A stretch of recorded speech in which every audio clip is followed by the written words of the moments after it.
주님의 뜻을 이루소서. 마가복음 14장 32절로 42절. 그들이 겟셋마네라 하는 곳에 이름에 예수께서 제자들에게 이르시되 내가 기도할 동안에 너희는 여기 앉아 있으라 하시고 베드로와 야고보와 요한을 데리고 가실새 심히 놀라시며 슬퍼하사 말씀하시되 내 마음이 심히 고민하여 죽게 되었으니 너희는 여기 머물러 깨어 있으라 하시고 조금 나아가사 땅에 엎드려 될 수 있는 대로 이때가 자기에게서 지나가기를 구하여 이르시되 아빠 아버지여 아버지께는 모든 것이 가능하오니 이 잔을 내게서 옮기시옵소서. 그러나 나의 원대로 마시옵고 아버지의 원대로 하옵소서 하시고 돌아오사 제자들이 자는 것을 보시고 베드로에게 말씀하시되 시몬아 자느냐 네가 한 시간도 깨어 있을 수 없더냐. 시험에 들지 않게 깨어 있어 기도하라. 마음에는 원이로되 육신이 약하도다 하시고 다시 나아가 동일한 말씀으로 기도하시고 다시 오사 보신즉 그들이 자니 이는 그들의 눈이 심히 피곤함이라. 그들이 예수께 무엇으로 대답할 줄을 알지 못하더라. 세 번째 오사 그들에게 이르시되 이제는 자고 쉬라. 그만 되었다. 때가 왔도다. 보라 인자가 죄인의 손에 팔리느니라. 일어나라 함께 가자. 보라 나를 파는 자가 가까이 왔느니라. 대부분의 사람은 각기 자기의 뜻을 이루기 위해 삽니다. 즉 자신의 존재를 알리기 위해 자신의 자존감을 높이기 위하여 애쓴다는 것이죠. 하나님의 일을 한다면서도 내가 추구하는 것 그리고 내가 좋아하는 것에 온 정열을 쏟는 경우도 허다합니다.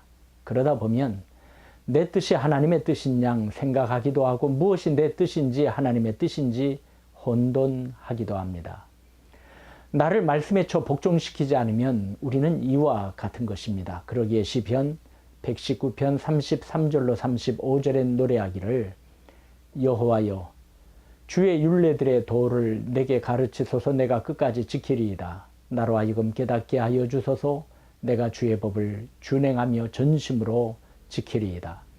나로 하여금 주의 계명들의 길로 행하게 하소서. 내가 이를 즐거워함이니이다 라고 했습니다. 그렇습니다. 항상 우리는 주의 율례들의 도를 가르쳐 달라고 깨닫게 하여 달라고 계명들의 길로 행하게 하여 달라고 기도해야 하지요. 예레미야가 시위대 뜰에 갇혀 있을 때 숙부의 아들 하나멜이란 자가 와서 아나돗에 있는 내 밭을 사라고 하였습니다. 당시 유다 나라는 바벨론의 침략으로 난리 중에 있었고 난리통에 밭을 산다는 것은 어리석은 일이었지요. 예레미야를 어리숙하게 보고 돈을 벌량 밭을 사라고 한 데 대하여 노할 수도 있었을 것입니다. 하지만 예레미야는 숙부의 아들의 뻔한 마음을 알면서도 묵묵히 그 밭을 삽니다. 왜 그랬을까요? 예레미야 32장 8절에는 내가 이것이 여호와의 말씀인 줄 알았으므로 라고 했습니다. 즉 하나님의 말씀에 자신을 쳐 복종시킨 것입니다.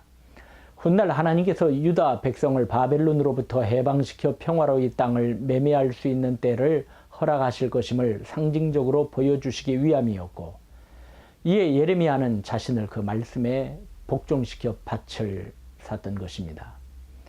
예수님께서는 말씀하시기를 아무든지 나를 따라오려거든 자신을 부인하고 자기 십자가를 지고 나를 따를 것이니라고 하셨습니다. 자기를 버리고 꺾어야 한다는 것입니다. 우리 주님은 십자가를 앞에 두시고서 아버지께 기도드립니다. 십자가의 고난은 비참하고 처참할 것입니다. 예수님께서는 내 마음이 심히 고민하여 죽게 되었으니라고 하셨습니다. 피하고 싶습니다. 건너뛰고 싶습니다. 아빠 아버지여 아버지께는 모든 것이 가능하오니 이 잔을 내게서 옮기시옵소서. 하지만 주님께서는 그러나 나의 원대로 마시옵고 아버지의 원대로 하옵소서라고 기도하셨어요. 예수님은 아버지의 뜻이 무엇임을 아셨습니다. 마태복음 17장 22, 23절에 제자들에게 이르셨죠. 보실까요? 갈릴리에 모일 때 예수께서 제자들에게 이르시되 인자가 장차 사람들의 손에 넘겨져 죽임을 당하고 제3일에 살아나리라 하시니 제자들이 매우 근심하더라. 우리의 삶의 목적이 주님의 뜻을 이루소서가 되시기를 간절히 축원드립니다.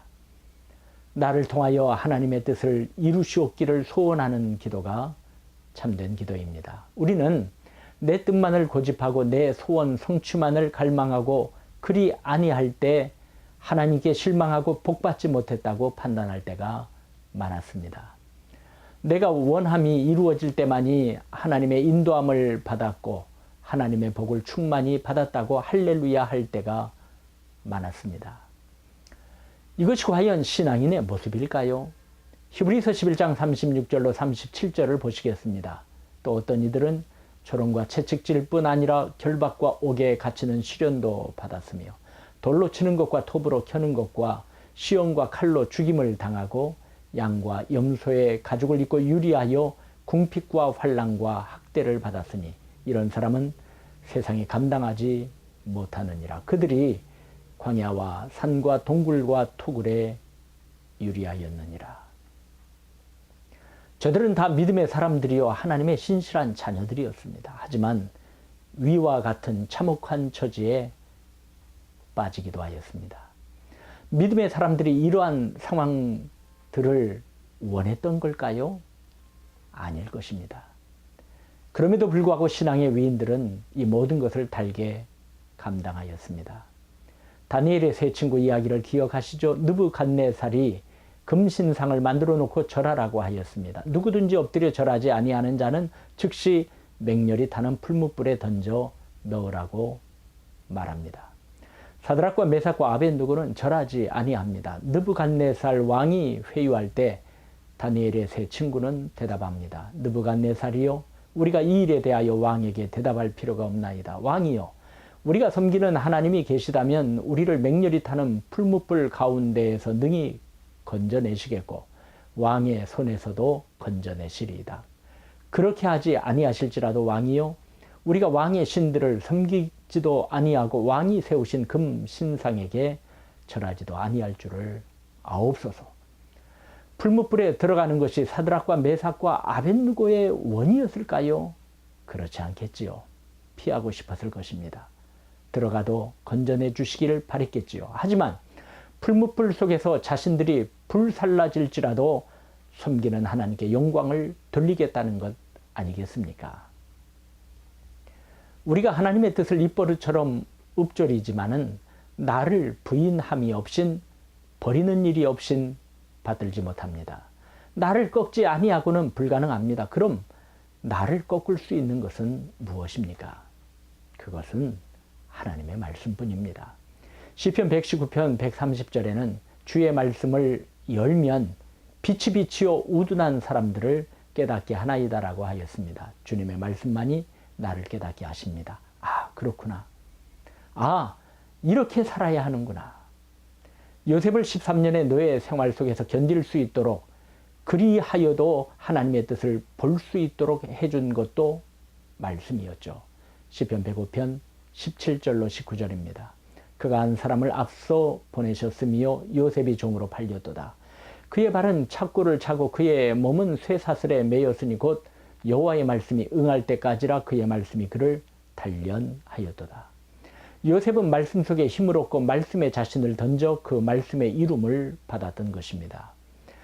예수님께서 이 땅에 오사 십자가를 지신 것은 오직 하나 말씀을 이루시려는 것이었습니다. 주님은 사마리아에 있는 수가라 하는 동네 야곱의 우물가에서 제자들에게 말씀하셨습니다. 나의 양식은 나를 보내신 이의 뜻을 행하며 그의 일을 온전히 이루는 이것이니라.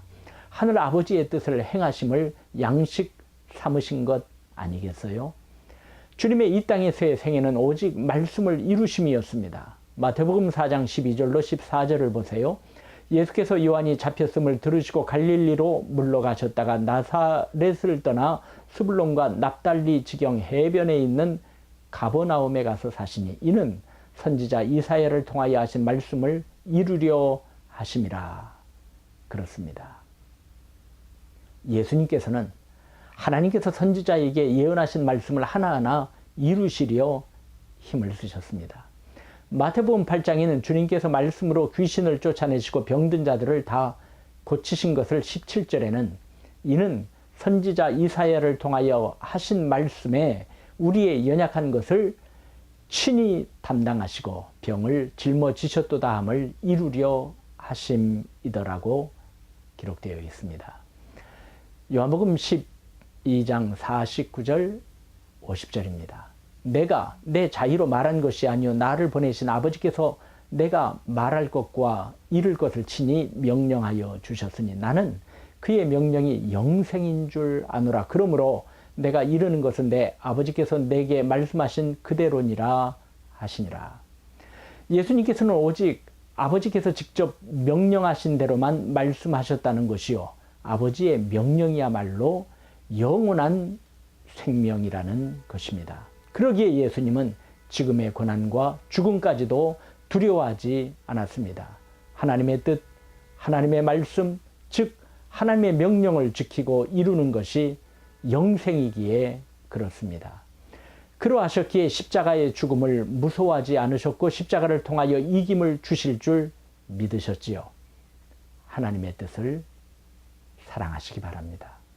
내 삶이, 내 인생이 그 뜻 가운데 보냄을 받은 것 아닙니까? 내 중심, 내 판단, 내 열심만을 가지고 하나님께 나아가는 것이 아니라 오늘도 주님의 뜻을 이루소서 간구하며 그 길을 담대히 당당히 걸어야 할 것입니다. 주님을 잡으려 하는 자들에게 격분하여 제자 베드로가 칼을 빼어 대제사장의 종을 쳐 그 귀를 떨어뜨릴 때 주님은 무엇라 말씀하셨습니까? 마태복음 26장 52절로 54절이죠. 현대어 성경으로 봉독하겠어요. 내 칼을 칼집에 도로 꽂으라. 칼을 쓰는 사람은 칼로 망한다. 너희는 내가 내 아버지께 청하기만 하면 당장에 12군단도 더 넘는 천사들을 보내어 우리를 지켜주실 수 있다는 것을 모르느냐? 그러나 만일 내가 그렇게 한다면 이미 이 일이 일어나리라고 한 성경의 말씀이 어떻게 이루어지겠느냐? 여러분, 나를 통하여 하나님의 뜻이 이루어진다면 그것은 인생 승리여 삶의 영광입니다. 많은 사람들이 자신의 뜻을 이루기 위하여 밤낮으로 수고하지만은 이것은 수고로움으로 끝나는 것이요 순간에 쓰러지는 만족입니다. 나를 통하여 하나님의 뜻이 이루어짐을 바라보는 자는 아버지 하나님의 뜻을 위하여 자신을 꺾습니다. 부인합니다. 그리고 주님의 뜻을 즐거워하며 오늘의 기쁨과 감사와 기도로 경건의 삶을 살아갑니다. 이것이 성경이 우리에게 말씀하시는 바른 생활입니다. 인생의 시작도 과정도 끝도 하나님의 거룩하신 뜻이 다 주관하심을 믿습니다. 우리도 피땀 흘려 기도합시다. 힘쓰고 애써 더욱 간절히 부르짖읍시다. 심한 통곡과 눈물로 아뢰읍시다. 주님의 뜻을 이루소서. 삶의 날씨에 따라 변덕스럽게 사는 인생이 아니라 강하신 손으로 저와 여러분을 그 뜻대로 복되게 이끄시는 하나님을 붙잡고 살아갑시다.